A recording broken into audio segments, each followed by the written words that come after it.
우리가 그들의 양식을 취하고는 어떻게 할지를 여호와께 묻지 아니하고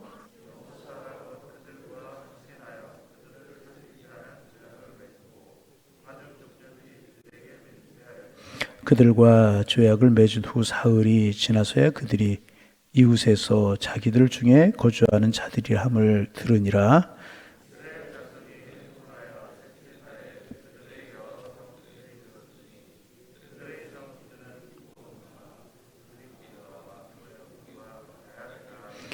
그러나 회중 족장들이 이스라엘의 하나님 여호와로 그들에게 맹세했기 때문에 이스라엘 자손이 그들을 치지 못한지라. 그러므로 회중이 다 족장들을 원망하니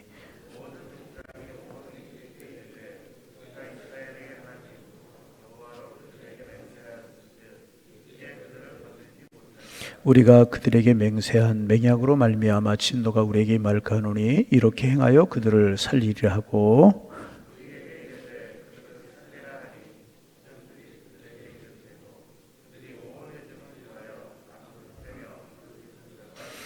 여호수아가 그들을 불러다가 말하여 이르되 너희가 우리 가운데 거주하면서 어찌 심히 먼 곳에서 왔다고 하여 우리를 속였느냐.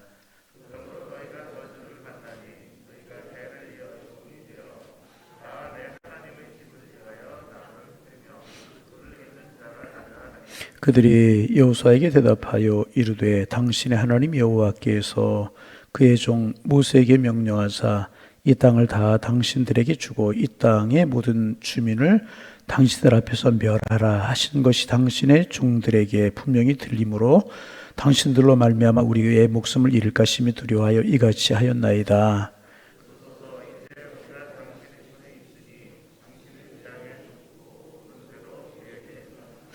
여호수아가 그대로 그들에게 행하여 그들을 이스라엘 자손의 손에서 건져서 죽이지 못하게 하니라.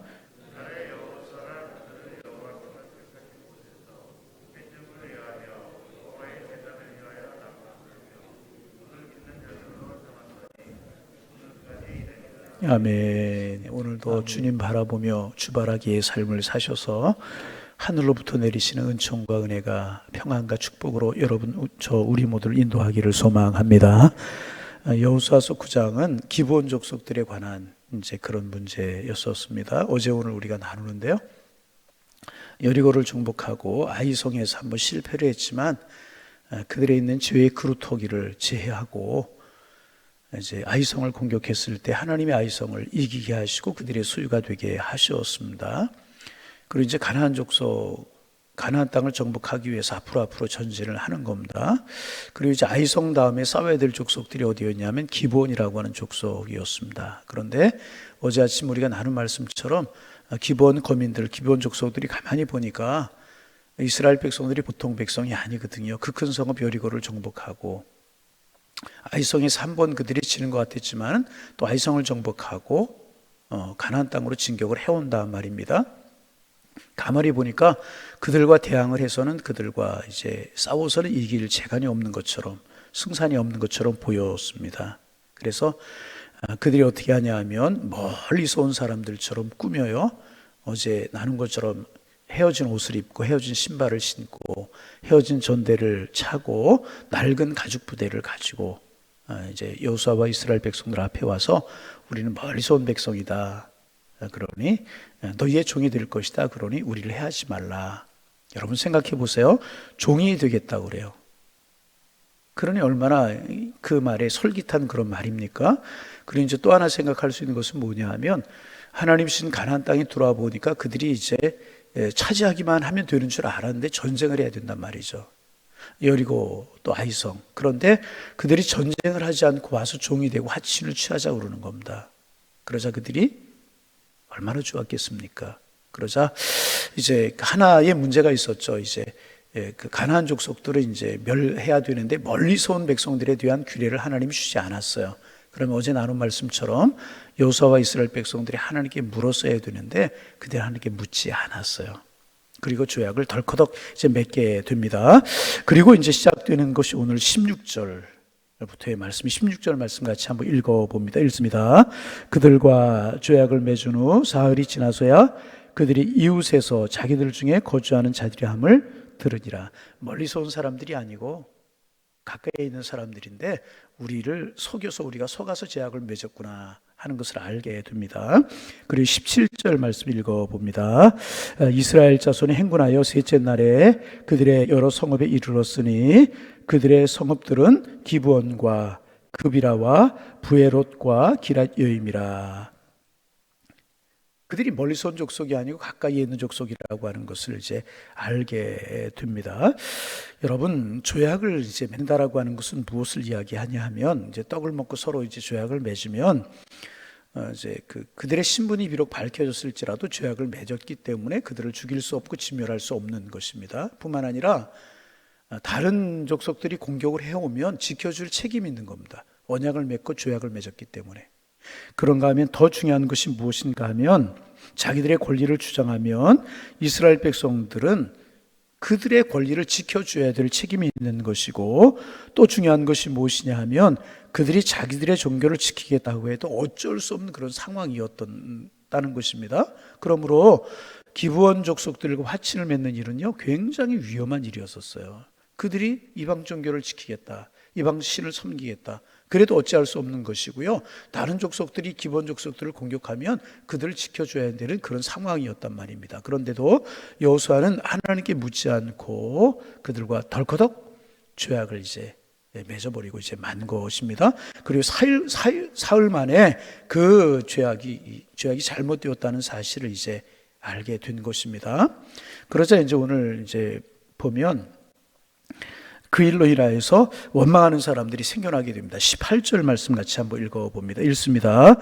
그러나 회중족장들이 이스라엘의 하나님 여호와로 그들에게 맹세했기 때문에 이스라엘 자손들이 그들을 치지 못한지라. 어떻게 할 수가 없잖아요. 그러자 그 다음에 그러므로 회중의 다 족장들을 원망하니, 원망하는 사람도 우리가 잘못된 죄악을 맺었다, 화친을 맺었다, 우리가 이제 어찌할 수 없느냐.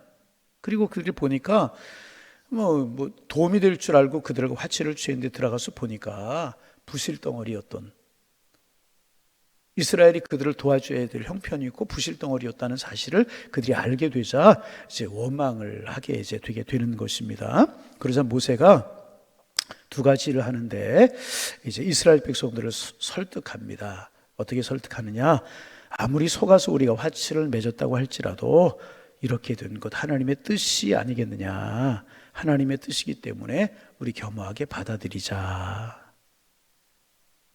이스라엘 백성들이 비록 깨닫지 못하고 실수해서 일이 잘못되었다고 하더라도 일단 여기까지 온 것이 하나님의 뜻이라는 것을 겸허하게 인정하자. 그래서 한 번의 실수가 계속 발목을 잡는 족쇄가 되지 않고 오히려 협력해서 선을 이루게 하자. 여호수아가 백성들을 설득합니다. 그리고 이것이 바로 여호수아의 믿음이었던 것입니다. 실수한 것대로 바로잡고 나머지 지킬 것은 끝까지 지키자는 것입니다. 그래서 이스라엘 백성들의 복이 되게 한 것입니다. 여러분, 그렇습니다. 가정이나 우리 공동체나 또 교회나 어떤 일을 이루다 보면 실수가 있을 수 있어요. 그럴 때 중요한 것은 뭐냐 하면 그 실수가 되어서 공동체를 넘어지게 하는 것이 아니란 말이죠. 그것을 인정하고 거울 삼아 다음에 실수를 하지 않자. 그리고 어떻게 생각하면 그 속에 하나님의 뜻이 있지 않겠느냐 이해하고 협력해 나가고 기도하면서 극복해 나가는 것이 중요하다는 것입니다. 이것이 바로 성숙이라는 거예요. 여러분, 우리와 우리 공동체가 주님 안에서 성숙한 공동체가 되기를 소망합니다. 두 번째 여호수아가 이제 한 일이 무엇이었는가? 기본 족속들에게 분명히 그들의 잘못이 무엇이라고 하는 것을 분명히 이야기를 합니다. 22절 말씀 우리 같이 한번 읽어봅니다. 여호수아가 그들을 불러다가 말하여 이르되 너희가 우리 가운데 거주하면서 어찌하여 심히 먼 곳에 왔다고 하여 우리를 속였느냐. 자, 23절까지 그러므로 너희가 저주를 받나니 너희가 대를 이어 종이 되었다. 다 내 하나님의 집을 위하여 나무를 패며 물을 기는 자가 되리라 하니. 기본 족속들이 이제 이스라엘 백성들과 여호수아를 속였어요. 그대로 두면 기본 족속들이 또 급한 일이 생기게 되면 또 거짓을 말하고 또 속이고 그럴 것이기 때문에 이제 분명하게 이제 그들에게 그들의 잘못이 무엇이다라고 하는 것을 이야기합니다. 그리고 나서 이제 여호수아는 이 조약이 대등한 조약이 아니다. 너희들이 거짓말을 한 이상 대등한 조약이 될 수 없고 주정관계의 조약이 될 것이다. 분명히 이제 하게 합니다. 그리고 나서 여호수아가 기브온 족속들을 성전 가까이에 두게 됩니다. 성전 가까이에 두어서 성전을 위해서 마물을 패고 물 깃는 일을 그들에게 이제 하게 합니다. 여러분, 여기에는 이제 두 가지 의미가 있다고 이야기할 수 있어요. 먼저는 뭐냐 하면 그들을 종의 신분으로 전락시키는 거예요. 그래서 영향력을 최소화하는 것입니다. 그들이 죄악을 맺었다고 대당한 입장이 되다 보면 이게 여러 가지 어려움이 있을 수 있으니까 너희들이 거짓말을 한 것 아니냐. 그래서 우리가 죄악을 맺었기 때문에 이것은 대등한 죄악이 아니다. 그들의 신분을 강등시키 종의 신분으로 전락을 시켜서 이스라엘 백성들에게 그들이 끼칠 수 있는 영향력을 최소화하게 이제 하게 한 것입니다. 그리고 이제 다른 하나는 그들로 하여금 성전에서 하나님께 예배 드리는 일을 수종들게 함으로 참 이게 중요한 사실인데요. 하나님께 대하여서 배우게 한 것입니다. 여러분, 이들 하나님을 모르는 사람들이었잖아요. 하나님 모르는 사람들이었잖아요. 그래서 성전에 가까이에 두는 거예요. 성전에서 예배하는 일에 여러 가지 준비하고 돕는 그런 일을 하게 합니다. 물론 종의 신분으로 전락이 돼서 이를 돕게 하는 것이 목적이었겠지만 그러면서 여호수아는 그들이 하나님에 대해서 배우게 한 것이라는 거예요. 참 여호수아가 지혜가 있었습니다. 그러니까 여러분, 이때 여호수아가 그들의 신분을 종으로 전락시켜서 어떻게 생각하면 그들을 저주한 것이지 않습니까? 그런데 사실은 여호수아의 저주는 저주가 아니라 축복이었다는 것입니다. 왜 그런가? 그들이 멸망하지 않으려고 하면 죄된 습관으로 이스라엘에게 영향을 주면 안 되는 것이었습니다. 그래서 그들이 하나님을 가까이 하고 하나님을 배울 수 있는 특권과 기회를 주고 그들이 하나님을 알고 하나님을 배워가면서 그들에게 축복이 되게 한 것이라는 거예요. 참 여호수아가 지혜로웠어요. 그래서 여러분, 가장 중요한 것은 뭐냐 하면 하나님을 알아가는 것. 일이 이렇게 되었어요. 이렇게 되었어요. 이왕 이렇게 되었어요. 내 잘못이다, 내 잘못이다. 이렇게 하는 것이 아니고 이스라엘 백성들을 설득합니다. 한쪽으로는. 자, 이왕 이렇게 되지 않았느냐? 이렇게 되었는데 이것이 하나님의 뜻일 수도 있다. 받아들이자. 죄악은 죄악이니까 받아들이자. 여러분, 그래서 그들이 하나님을 안다라고 하면 한 족속이 하나님을 아는 족속들이 되는 거예요. 얼마나 귀한 것입니까? 그러면서 한쪽으로는 그들의 영향력을 최소한으로 줄이고, 그래서 이스라엘 백성들에게 나쁜 영향력을 줄인 것, 이런 것을 줄이고, 그 대신 그들이 성전에서 하나님께 예배하는 것을 보고 하나님의 말씀을 듣고 제사하는 것을 보고 하나님을 배우게 했다는 것입니다. 얼마나 귀한 일이. 여호수아의 지혜를 배울 수 있고 또 하나님께서 여호수아에게 이런 지혜를 주신 것이다. 그래서 이 문제를 이제 이렇게 해결해 나가기 시작을 하게 되는 것입니다. 그러자 기브온 족속들이 이제 반응을 합니다. 어떻게 반응을 하는가? 24절 말씀을 읽어봅니다. 그들이 여호수아에게 대답하여 이르되 당신의 하나님, 우리 큰 목소리로 같이 한번 읽습니다. 그들이 여호수아에게, 자, 뭐라고 대답하냐면 그들이 이제 너희들은 종이 될 것이다. 성전에서 나무를 패고 물 깃는 일을 하게 될 것이다. 그러자 그들이 하는 이야기입니다.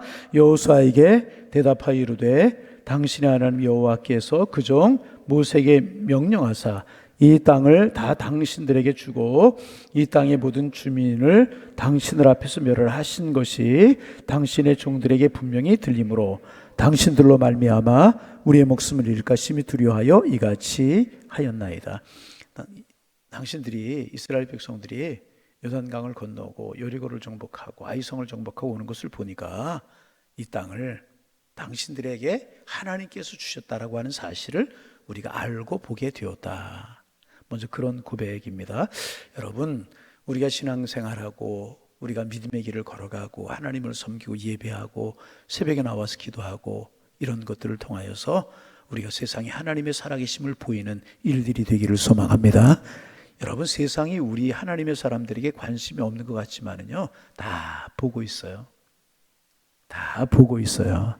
그래서 우리는요, 하나님과의 관계 더 예배하고 더 기도하고 더 믿음으로 살아가는 겁니다. 그래서 여러분, 우리의 믿음이 굳건해지고 하나님과의 관계가 아름다워지면은요, 그것을 세상 사람들이 알아봅니다. 여러분, 이거 틀림없는 사실입니다.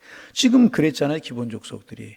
지금 이스라엘 백성들을 보니까 이스라엘 백성은 심상치가 않은 거예요. 그래 그들이 뭐라고 이야기하냐? 이 땅을 다 너희들에게 준 것을 우리가 보았다. 분명히 보았다. 그러잖아요. 당신들로 말미암아 그래서 또 우리의 목숨이 잃을까 심히 두려워서 이같이 했다. 거짓말한 거 사실이다. 속인 거 사실이다. 그러나 이 땅을 당신들에게 하나님이 주고 그러므로 말미암아 당신들로 인해서 우리의 목숨이 잃을까 심히 두려워했다. 그래서 우리가 이렇게 하였다. 자, 그리고 25절 읽어봅니다. 보소서 이제 우리가 당신의 손에 있으니 당신의 위양에 좋고 옳은 대로 우리에게 행하소서 한지라. 완전히 그들이 이스라엘 백성들 앞에 머리를 조아리지 않습니까? 그리고 자 26절 읽습니다. 여호수아가 곧 그대로 그들에게 행하여 그들을 이스라엘 자손의 손에서 건져서 죽이지 못하게. 언약은 언약이다. 27절 그날에 여호수아가 여호와께서 택하신 곳에서 회중을 위하여 여호와의 제단을 위하여 나무 패며 물 깃는 자들로 삼았더니 오늘까지 이르렀더라. 잘못하면 여러분 이스라엘 백성들 안에 기본 족속들과 여러 가지 일들이 있을 수가 있었는데 여호수아가 정리를 쫙 하는 겁니다. 그래서 여러분 우리는 꼭 믿을 수 있어야 돼요. 하나님은 협력하여 선을 이루십니다. 이 일로 인해서 굉장히 큰 어려움이 있을 수 있는 그런 상황이었습니다. 그런데 백성들은 백성들 나름대로 설득을 하고 기본 족속들에게는 종의 신분으로 성전에서 물깃고 나무 패는 그런 일을 시킴으로 하나님을 알게 하고 그래서 이제 이런 일들을 정리하고 그래서 여러분 영적으로 보면 이것이 부흥일 수 있어요. 한 족속이 전체가 다 이스라엘 백성들에게 돌아오지 않습니까? 어떻게 생각해 영적인 부흥이라고 그렇게 이야기할 수 있는데 이런 일이 일어나게 되었다는 것입니다. 여러분 반복되는 이야기지만 우리 실수하고 잘못할 수 있지만 어떻게 정리하느냐 하는 것이 참 중요한데 여호수아는 지혜를 가지고 정리를 해나가기 시작합니다. 여러분 하나님 우리에게 이런 지혜 주시기를 소망하고 또 협력하여 선을 이루실 줄 믿는 믿음으로 오늘 살아가셔서 하나님이 행하시는 구원을 행하시는 섭리를 보셔서 그저 하나님의 인도하심 따라 살아가는 하나님의 사람들이 다 되실 수 있기를 주님의 이름으로 축원합니다. 축원합니다. 기도하겠습니다. 하나님 오늘도 새날을 주시니 고맙습니다. 주님의 은혜 주님의 사랑 오늘도 느껴지는 한날이 되게 하시고 눈을 들어 하늘을 바라보며 살게 하셔서 은혜로 살아갈 수 있는 한날이 될 수 있도록 인도하여 주옵소서. 새벽에 우리가 여호수아서를 묵상하는데 기본 족속들 화친을 맺은 것 여호수아와 이스라엘 백성들의 실수였지만 하나님께서 여호수아에게 지혜를 주셔서 그 문제를 선으로 아름답게 풀어가는 모습을 보았습니다. 우리에게도 지혜를 주옵소서. 협력하여 선을 이루어가는 주님의 섭리를 믿을 수 있는 믿음을 주시어서 늘 하나님 의지하며 살아가는 저희들 될 수 있도록 주님이여 축복하여 주옵소서. 하나님 결국 하나님께서 우리에게 주시려고 하는 것은 아름다운 것이고 축복이라고 하는 사실을 믿음의 눈으로 바라보게 하셔서 하나님 은혜입니다. 주님의 사랑입니다. 늘 고백하는 고백이 저희들의 고백이 될 수 있도록 성령이여 축복하여 주옵소서. 하나님 간절한 마음으로 주님 앞에 기도하옵기는 하나님 한국교회 성령운동이 다시금 일어나게 하시고 예배가 회복되기를 소망합니다. 간절히 기도하였던 신앙의 선배들의 모습을 본받아 기도하는 데 열심을 품을 수 있도록 축복하여 주시어서 한국교회에게 맡겨주신 사명들, 교회들에게 맡겨주신 선한 일들을 잘 이룰 수 있는 우리 교회와 한국교회가 될 수 있도록 축복하여 주옵소서. 성령의 충만함을 주시고 은혜 위에 은혜를 더하여 주옵소서. 하나님 우리 교회를 위해서 기도합니다. 우리 교회가 하나님의 뜻이 무엇인지를 잘 분별하는 교회가 되게 하시고 한 영혼이라도 구원되게 하기 위하여서 영혼 구원의 목표를 두고 이 일을 이루어갈 수 있는 교회가 되게 하셔서 우리 교회를 통해서 많은 영혼들이 구원되기를 소망합니다. 우리 교회가 하나님을 기쁘시게 하는 교회가 되기를 원합니다. 지역 주민들에게 소망이 되는 교회가 되기를 원합니다. 저희들이 축복이 되는 교회로 저희가 저희 교회를 만들어갈 수 있도록 축복하여 주옵소서. 하나님 기도하는 발걸음이 끊이지 않게 하시고 은혜를 사모하는 심령들이 많아지게 하시며 하나님의 뜻을 위해 기도하고 영혼 구원을 위해 애쓸 수 있는 저희 교회가 되게 하셔서 믿는 자의 수가 늘어가게 하시고 하나님 앞에 기쁨이 되는 그런 교회로 든든하게 서갈 수 있도록 주께서 인도하여 주옵소서. 하나님, 다음 세대를 위해서 우리 간절한 마음으로 주님 앞에 기도합니다. 하나님, 다음 세대들 우리 교회를 통하여서 정말 하나님의 살아계심을 알게 하여 주옵소서. 예수 그리스도의 십자가의 사랑을 알게 하여 주옵소서.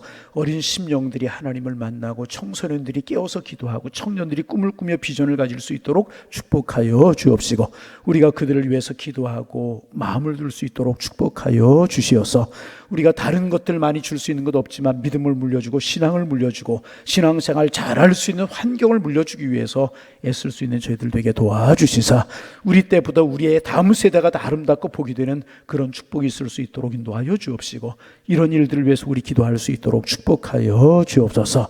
교회 학교를 위해 세우신 교육자들, 선생님들 영성이 깨어있게 하시고 영혼을 사랑하는 마음 주시고 어린 심령들 위해 기도할 수 있도록 축복하여 주시고 온 교회가 관심을 두고 기도할 수 있도록 축복하여 주시어서 다음 세대가 많아지고 부흥하며 신앙으로 믿음으로 잘 자라갈 수 있도록 우리 주님께서 인도하여 주옵소서. 뿐만 아니라 우리의 자녀들에게 믿음을 물려주고 신앙을 물려주고 신앙의 사람 믿음의 사람 되기 위해서 우리 기도할 수 있도록 축복하여 주셔서 우리의 자녀들이 우리의 하나님 아들 딸들이 모두 신앙으로 믿음으로 살아가 주의 선한 뜻을 이루며 축복의 통로들이 다 될 수 있도록 축복하여 주옵시고 다른 어떤 것보다 이런 것들 소중하게 여기고 우리 기도할 수 있도록 우리 주님께서 인도하여 주옵소서. 오늘도 주님 앞에 나왔습니다. 하나님, 기도의 문을 열어주시고 하나님, 깊이 기도하는 시간 될 수 있도록 도와주시며 주님의 뜻을 분별하고 오늘도 믿음으로 승리하는 한 날이 될 수 있도록 도와주시고 어느 곳에 있든지 평안함과 주의 사랑이 함께하는 축복의 삶을 살아갈 수 있는 양일의 권속들이 다 되게 하여 주옵소서. 예수님의 이름으로 기도하옵나이다. 아멘.